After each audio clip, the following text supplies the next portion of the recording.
En mi última entrega sobre el tema Julio Scherer hablé, les hice un resumen, digamos, de los argumentos principales del libro, las críticas que le hace a López Obrador, contra quienes se va del gabinete, hice una reflexión sobre el tema. Pero ahora quiero hablar de otra cosa, quiero hablarles de las razones de la salida de Julio Scherer del gobierno y de las acusaciones que tiene y de la defensa que él intenta hacer frente a esas acusaciones. Miren, según Julio Scherer, su salida del gobierno fue para regresar a su oficina particular. Esto es una falacia porque en realidad él nunca dejó su oficina particular. Él atendía lo mismo asuntos privados que asuntos públicos en una oficina que tenía en Las Lomas, que yo incluso en alguna ocasión visité y que mucha gente visitó. Incluso Scherer asegura que desde que él inició, acordó con López Obrador, pactaron que solamente iba a estar durante la primera etapa de la administración.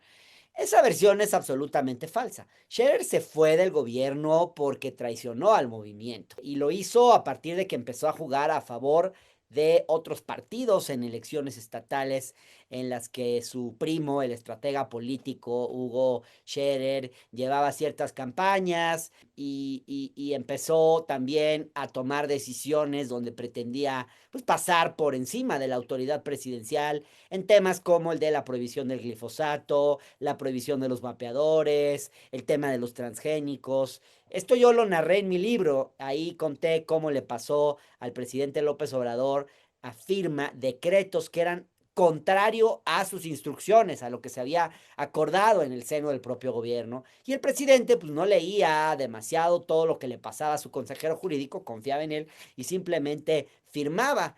Y después se fueron dando cuenta, incluso ocurrió en un tema vinculado a la política energética, también con el tema de las empresas de autoabasto, donde también Julio Scherer le jugó en contra a López Obrador en las instrucciones del propio presidente y le pasó a firma cosas que eran contrarias, probablemente porque se estaba congraciando con ciertos grupos de interés.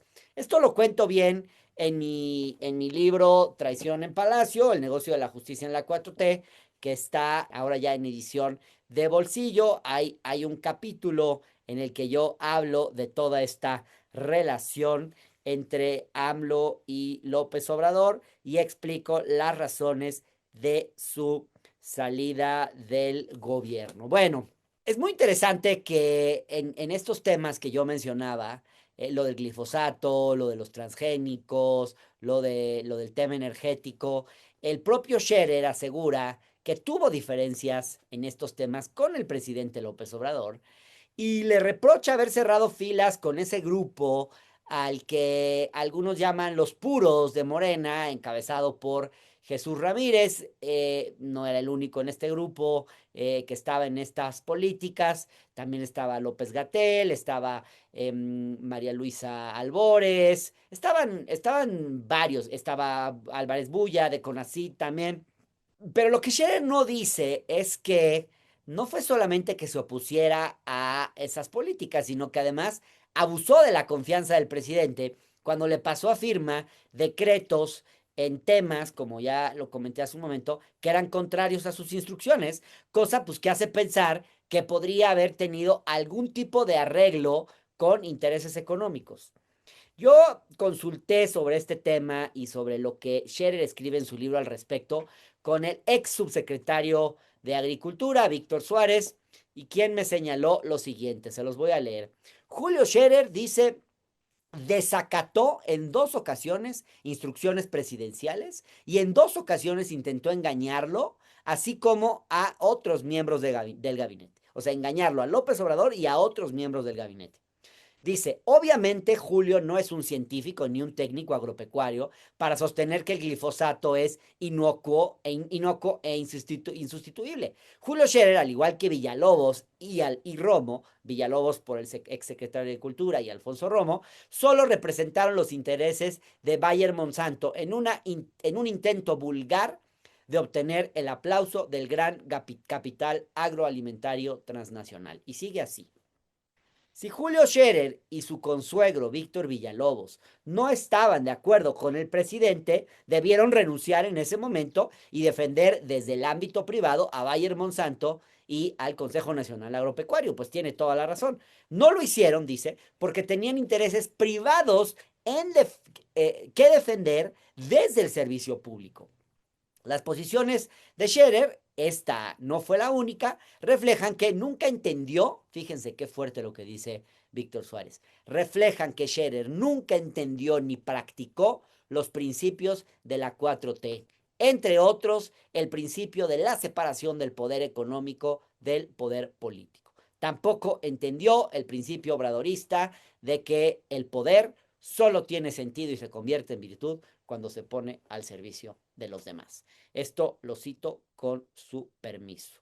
Es un mensaje que me envió por WhatsApp y que estoy citando con la autorización de Víctor Suárez, ex subsecretario de Agricultura.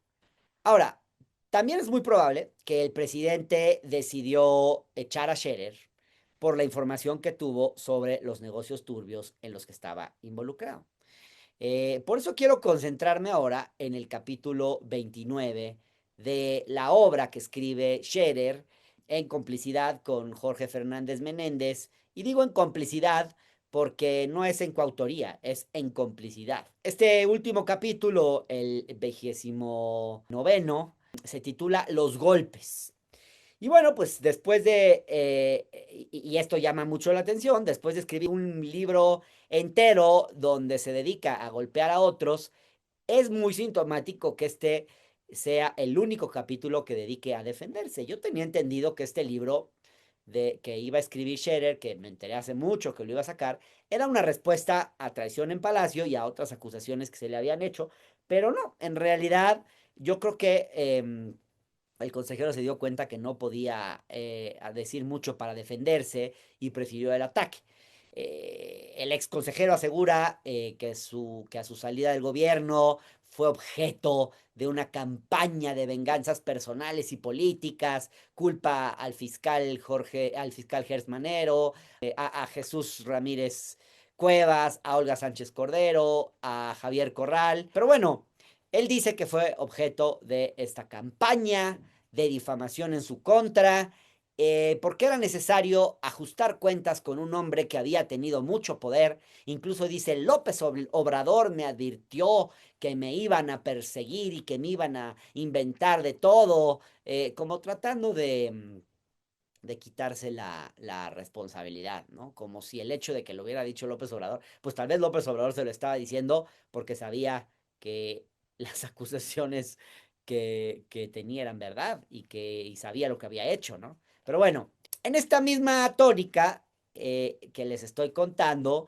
Scherer asegura y habla varias veces, menciona Traición en Palacio en su libro, dice que es un libro impúdico, miserable, plagado de falsedades y versiones mentirosas sin una sola prueba que lo sustente. Bueno, si ustedes no conocen el contenido de este libro de Traición en Palacio, pueden conseguir, insisto, esta segunda edición en formato de bolsillo. Es una segunda edición donde yo incluí un prólogo donde cuento lo que ha pasado desde que se publicó hasta finales del año pasado, digamos, los acontecimientos vinculados con este libro, incluso la persecución judicial de la que yo fui objeto. Pero también les ofrezco checar algunos de las páginas de YouTube donde hablé de este libro por si quieren un resumen. Ahorita les doy esta información. Hay que decir que, bueno, algunos de los capítulos de este libro creo que son particularmente relevantes hoy. Me parece importante, por ejemplo, el capítulo 4 de Traición en Palacio, donde habla de sus negocios inmobiliarios, un tema que ni aparece en el libro que escribe en complicidad con Jorge Fernández Menéndez. Toda la segunda parte de negocios judiciales creo que también es importante ver a la luz de los acontecimientos actuales, justamente porque pues en su libro, Julio Scherer más o menos aborda estos temas. Bueno, pueden también, les decía yo, si les interesa ver un resumen, pueden checar los videos que están en mi canal. Miren, hay un video que se llama Traición en Palacio, ese es un resumen general del libro. Hay otro que se llama El modus operandi de la red Scherer, que es uno de los capítulos clave del libro, que es el que abre, digamos, la segunda sección. Hay otro capítulo que habla sobre cómo fue la relación de Scherer con AMLO y donde abordo las verdaderas razones de la ruptura. Hace un momento las mencioné muy de pasada, pero si ustedes quieren meterse más a entender las verdaderas razones de esta ruptura, pueden checar este apartado. Obviamente, pues son razones muy diferentes a las que Scherer nos quiere contar en esta obra que publica ahora en Planeta. En este último capítulo de su obra, el capítulo 29, el ex consejero jurídico, bueno, quiero decirles que fue una persona sumamente poderosa, era prácticamente como un secretario de gobernación, tenía más poder que la secretaria de gobernación, Olga Sánchez Cordero, sin lugar a dudas. Pero bueno, en este último capítulo, el ex consejero intenta aclarar diferentes casos que se abordan en el libro, como el de Juan Collado, el de Alonso Ancira, el de Miguel Alemán, el del Banco Santander en un pleito por una herencia, el de Oro Negro, el de Cruz Azul y el caso de Aleática, denunciado por Pablo Díaz Gargari. Pero la realidad de las cosas es que no aclara nada. Apenas trata los asuntos muy de pasada y no responde ni de cerca a los principales cuestionamientos formulados en Traición en Palacio y apenas responde a denuncias concretas como la que le hizo Juan Collado, como la que le hizo Pablo Díaz Gargari o como la que presentó en su contra por extorsión Ángel Junquera.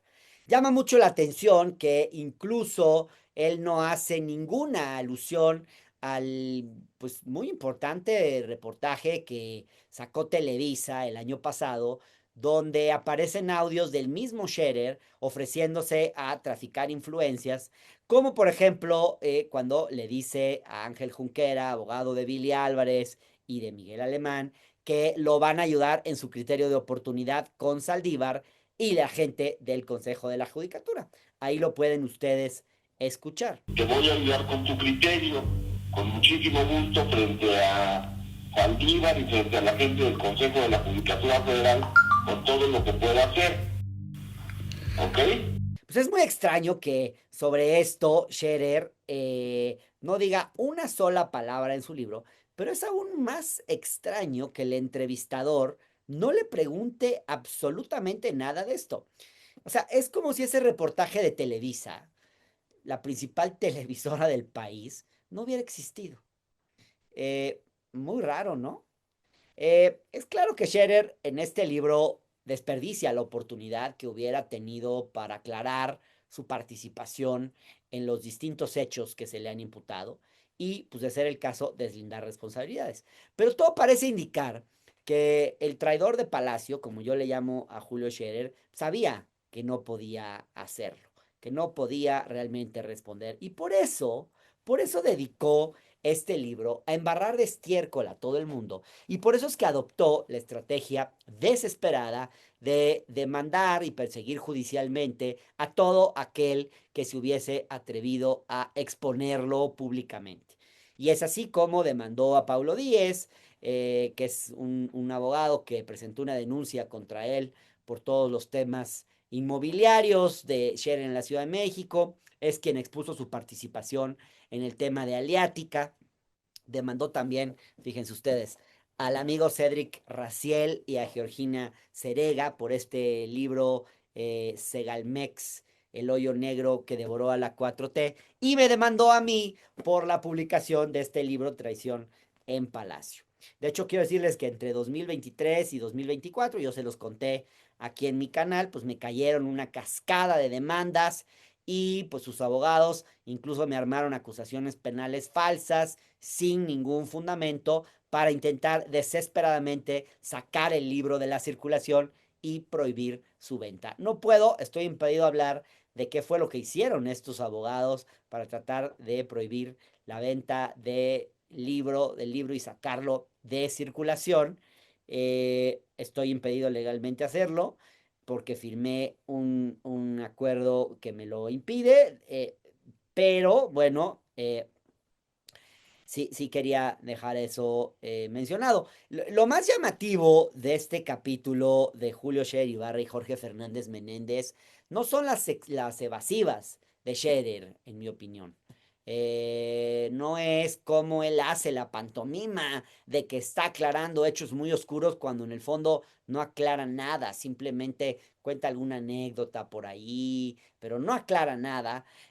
Insisto, lo que de verdad llama la atención aquí es que el periodista que lo entrevista se anula completamente como periodista. Es como si de repente se le hubiera fundido el cerebro y pues hace un papel vergonzoso, yo creo, para cualquier periodista que se precie de serlo. Porque este comunicador de Ricardo Salinas pues, prácticamente no interviene. En las 30 páginas en las que Scherer básicamente alude al contenido de Traición en Palacio, pues Fernández Menéndez no habla más que 5 veces para decir cualquier tontería. En ningún momento da la apariencia de conocer realmente las principales imputaciones que se le hacen al ex consejero, ni nada semejante. El periodista desconoce información básica, no sabe o finge no saber que todos los casos donde el ex consejero habría cometido extorsión o tráfico de influencias están ahí y hay mucha información disponible. Al periodista le parece suficiente con señalar que Scherer había dejado esos despachos al asumir el gobierno, porque todos estos casos que mencioné hace rato cayeron en los mismos despachos. Eso es algo que yo en mi libro lo explico en unos cuadros donde es muy interesante ver cómo los despachos en los que había trabajado Julio Scherer o había sido socio, de repente empezaron a hacerse cargo de casos de millones y millones de pesos, donde Scherer dice que no tenía nada que ver. Y entonces, para Jorge Fernández Menéndez, la explicación es, bueno, pero tú ya no estabas en esos despachos, como si eso ya no pudiera, como si Scherer ya no pudiera mantener una relación con esos despachos por el hecho de haberse ido. Pero bueno, en realidad nunca se fue de ellos, pero bueno. En ningún momento el periodista le pregunta, pues, por la relación que mantenía con los despachos o siquiera por qué es que en algunos de estos despachos, pues, incluso trabajaban o trabajan todavía familiares suyos. Esa es una pregunta que también el periodista tendría que hacerle y nunca se la hace. Scherer asegura que Traición en Palacio, el libro que yo publiqué en 2023, es un libro impúdico y plagado de falsedades, de versiones mentirosas, dice, sin una sola prueba que lo sustente. Y bueno, se me hace extraño que cuando Scherer dice eso, el periodista, pues, que al menos tendría que haber ojeado el libro antes de hacer su trabajo, de entrevistar a Scherer, no le haga notar al exconsejero jurídico el tipo de pruebas que incluye el libro. Por ejemplo, que en ningún momento le pregunte por la cotización que aparece en la página 213 del libro, donde se menciona esta cotización que presentó Rivera Gagiola, donde uno de los socios de ese despacho es Rodrigo Lagos Scherer, nada más y nada menos que sobrino del ex consejero, y este despacho pretendía cobrarle a Miguel Alemán Mañaní más de 40 millones de dólares por un concurso mercantil que permitiera resolver la quiebra ordenada de Interjet, cuando un concurso mercantil de ese tipo pues podría costar 4 o 5 millones en el mercado, pero no 40. Solamente por estudiar el asunto, y así lo dice el documento que yo incluyo en mi libro, le querían cobrar 9 millones de dólares. Entonces, es muy raro que el periodista no haga ninguna de estas preguntas y que Scherer tampoco hable de esto. Yo digo, ¿cómo es que el periodista de Salinas Pliego, pues a este periodista nunca se le ocurrió preguntarle a Scherer por este documento o indagar por qué un costo tan groseramente elevado para hacer un concurso mercantil? ¿Por qué no le hace notar el periodista a su entrevistado que pues muchos tienen la impresión de que ahí pues estaba implícito el pago de un soborno, que de ahí iba a ir seguramente algún dinero para una muy buena suma para el despacho Rivera Agiola, para el propio Julio Scherer, para jueces y magistrados, para los jueces concursales que llevaran el caso, etcétera, etcétera, ¿no? De hecho, este libro que acaba de publicar Scherer reconoce que frente a la situación que atravesaba Interjet, Scherer le sugirió a Miguel Alemán llevar a la empresa a la quiebra por medio de un concurso mercantil. Eso lo cuenta Scherer. Julio señala que fue Miguel Alemán quien le pidió que le recomendara algún abogado especialista, como diciendo, no, yo no le dije que fuera con Rivera Agiola, él me preguntó. ¿Pero por qué él le preguntó? Pues porque ya se sabía que era a través de esos despachos cómo operaban el sistema de favores de Julio Scherer. O sea, si le preguntó él o el otro, al final da lo mismo. Entonces lo que dice Scherer es que él le dijo, pues mira, los mejores en estos temas son Jaime Guerra, perdón, y Alonso Rivera Gagiola. Pero Scherer omite decir, y el periodista olvida preguntar, que en este último despacho, el de Rivera Gagiola, que es al cual Miguel Alemán finalmente acudió a pedir la cotización, pues casualmente es uno en el que trabajaba en ese momento, y de hecho trabaja todavía ahorita, según la información que veo en la página web, Rodrigo Lago Scherer, como les dije, el sobrino de Julio Scherer. O sea que como que todo queda en familia, ¿me explico? Entonces, cómo es que al periodista no se le ocurrió mencionar todo esto? Digo yo. O sea, Scherer pretende que creamos que él no intervino en este asunto para nada y que este no era un negocio suyo. A Jorge Fernández Menéndez, por lo visto, también se le pasaron las facturas de Cruz Azul que aparecen en este libro, donde se muestra lo que llegó a cobrar otro de los más conocidos socios de Scherer, Guillermo Barradas, que aparece en la página 241 de Traición en Palacio. Y bueno, socio que, por cierto, había dicho públicamente que él no tenía ningún interés económico en el caso Cruz Azul, donde, bueno, se hicieron negocios al por mayor y bueno, pues es sabido que Scherer tuvo una participación muy relevante en sacar a Billy Álvarez de la cooperativa y poner a Velázquez y Marín, que pues era gente que al final terminaría pues de alguna forma trabajando para él. En este caso de Cruz Azul, considerado como la joya de la corona de los litigios entre abogados y jueces, Scherer dice no haber tenido ninguna relación, afirma que nunca tuvo reuniones privadas con gente de Cruz Azul, esto dice en el libro, cosa que es falsa también. Dice que él solo fue al estadio a ver al equipo jugar y que esa es su única participación en Cruz Azul, en el caso Cruz Azul. Bueno, para defenderse de tantos negocios judiciales, perdón, de tantas acusaciones que se le imputan por sus negocios judiciales, Scherer argumenta que era imposible que en la Consejería Jurídica se hubiera podido operar esa cantidad de cosas. Por favor, o sea, qué mala defensa. Como si, o sea, la explicación es, no teníamos estructura para hacer tanto negocio judicial como se nos imputa. Parece un argumento bastante ridículo. Sobre el famoso caso Juan Collado. A ver, este es uno de los primeros capítulos que yo traté en Traición en Palacio. También es uno de los primeros referencias que hace Scherer en su libro. Recordarán ustedes este abogado, pues que fue abogado de Peña, de Salinas, y al que extorsionaron obligando a vender su empresa, Caja Libertad, por debajo de su valor, a cambio de que pudiera así salir de la cárcel. Bueno, este caso, que se le llamó coloquialmente Libertad por Libertad, porque la empresa de Juan Araujo se llama Caja Libertad, y entonces le ofrecían libertad por libertad. O sea, te sacamos de la cárcel si vendes tu empresa, pero a quien nosotros queremos y al precio que nosotros queremos. Fíjense ustedes el tamaño de extorsión. Bueno, ¿qué dice Scherer sobre este caso? Dice que simplemente él se enteró después de salir del gobierno. Un día se enteró, eso fue lo único que supo, que Juan Araujo y César González le habían pedido $1 millón a Collado para sacarlo de la prisión.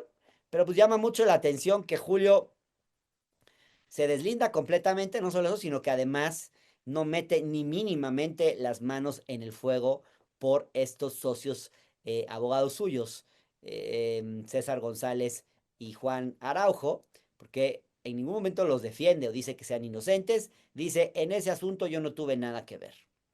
Y bueno, espera que le creamos a pesar de que esta empresa está entre los despachos en los que él trabajó, como ya se los he dicho, y que aparecen en tantos casos donde está asociado Julio Scherer. Es el despacho de Juan Araujo y César González.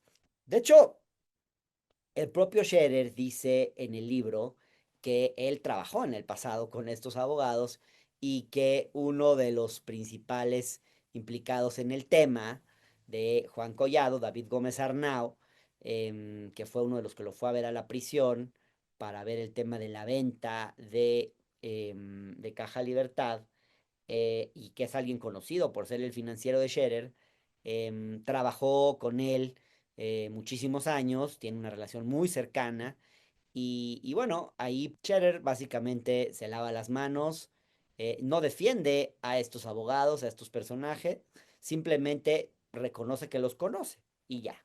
Sobre el famoso caso de Oro Negro, la empresa petrolera del hijo de Francisco Gil Díaz, la empresa que dirige Gonzalo Gil White, una empresa muy grande, ahora muy emproblemada. Bueno, Scherer niega haberlo perseguido a Gonzalo Gil White y haberlo perseguido pues para vengar la persecución que él a su vez sufrió durante el gobierno de Fox, es otro tema del que yo hablo en el libro, por haber cometido un fraude en la industria azucarera cuando Scherer dirigía el consorcio azucarero Escorpión. Este caso probablemente lo recordarán porque fue el primer escándalo en el que se metió Scherer en su vida, a principios del gobierno de Fox, cuando se dio a conocer que había habido un fraude con los incentivos fiscales en el tema del azúcar.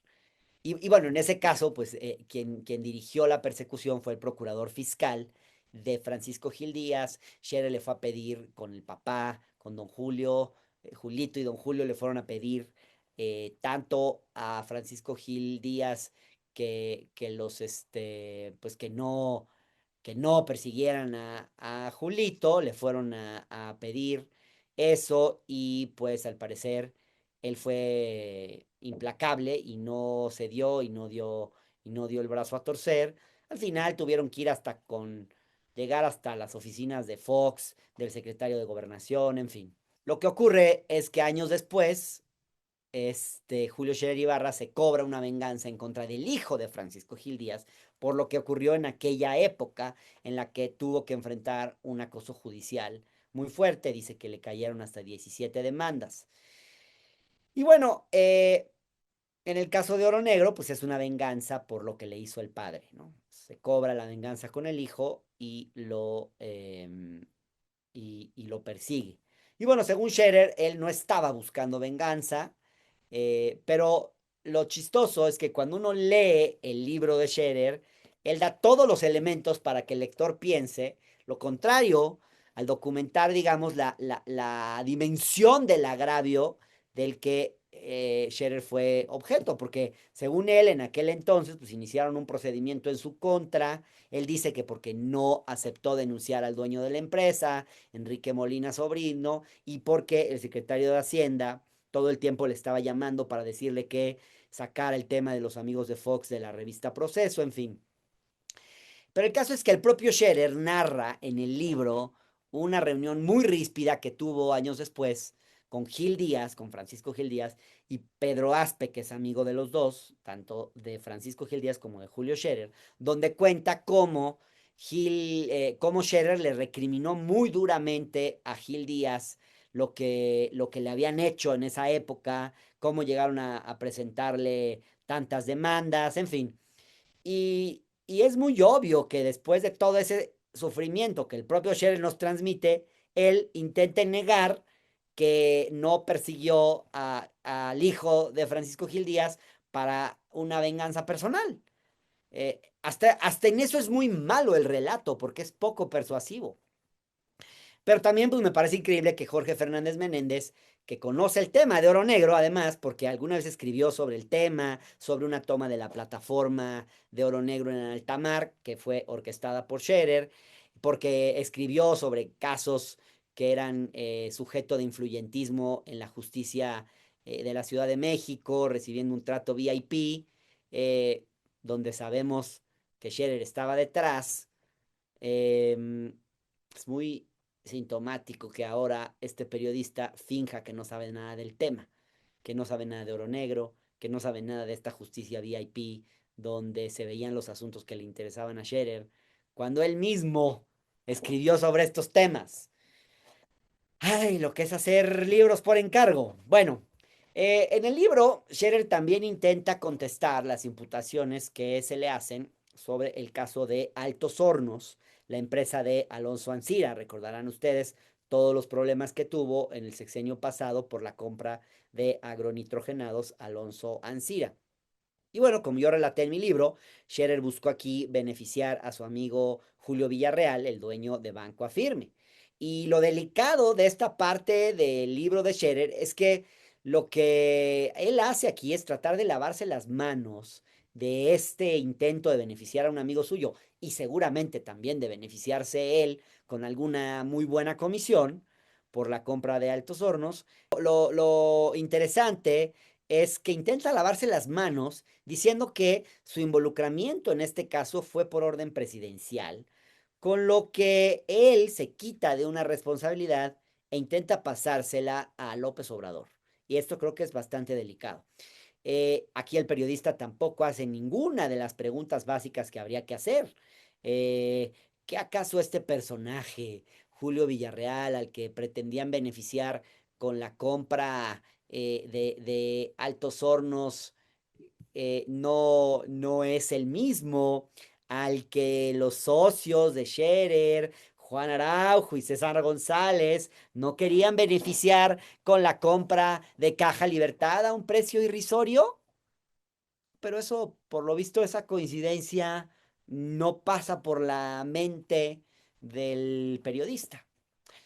Yo me pregunto, ¿cómo es que Jorge Fernández Menéndez, este periodista al servicio de Ricardo Salinas, tampoco se le ocurre recordar que este mismo personaje, Julio Villarreal, fue grabado en el 2012 en una conversación donde Julio le pedía dinero para la campaña electoral y le decía, todos van a responderte ahí por el dinero que aportes. Y bueno, le rogaba básicamente por recursos para la campaña. Luego Cher en el libro dice que era un préstamo, pero bueno, en cualquier caso, es claro que había una relación ahí muy cercana, de favores mutuos, y que es este empresario al que querían beneficiar con la compra de Caja Libertad y con la compra de Altos Hornos de México, ambas a un precio muy por debajo de su valor en el mercado. Y detrás de esto estuvo Julio Scherer. Ojalá puedas ayudar a Zambrano. Mira, déjame te digo, ya lo apoyé con 5-0. ¿Me entiendes? Sí. Hace 10 días. Hace 8 días. Él tuvo una urgencia, estuve trabajando en eso casi toda la semana. Sí. Tuvo una urgencia de más. Ya no nos fue posible. Ayúdalo, Tocayo. Pero lo que pidió al principio, Tocayo, se le dio lo que dijo. No se regateó nada, ¿eh? Entonces nosotros estábamos, Tocayo, desgraciadamente, y nosotros todos los candados, mira, ya se le entregó esa cantidad, Tocayo, ¿me entiendes? O sea, ya apoyamos, o sea, la cantidad que se solicitó correctamente, yo me junté personalmente antes de venir, el día que estuve en México, que hablamos el último día, ¿te acuerdas? ¿Y qué te pidió ahorita? Me pidió una partecita más, no tanto como lo que te dije ahorita. ¿Cómo cuánto? 3-0. Ayúdalo. Pues realmente Scherer, quiero decir, no aclara nada tampoco de este caso de Ancira, no explica, por ejemplo, por qué el acuerdo reparatorio que firmó Ancira con Pemex en 2021, en este acuerdo se obligaba a Ancira a venderle al amigo de Scherer, Julio Villarreal, el 55% de las acciones de Altos Hornos, una cláusula que, además de absurda, pues resultaba ilegal. Y aquí el kit de la cuestión es por qué un acuerdo reparatorio entre Pemex y Altos Hornos debía condicionarse a un acuerdo entre dos particulares. Eso es ilegal. O sea, y hablando de documentos, el periodista nunca le pregunta a Scherer por qué estuvo presente en la sesión extraordinaria número 967 del 19 de abril de 2021, donde se logró finalmente dar legalidad al acuerdo reparatorio del que yo les hablé antes, ni le pregunta tampoco qué fue lo que pasó ahí. Muy probablemente esta presencia de Scherer ahí era para presionar a los consejeros de Pemex y asegurarse que las cosas salieran en beneficio de Scherer y de su amigo Julio Villarreal.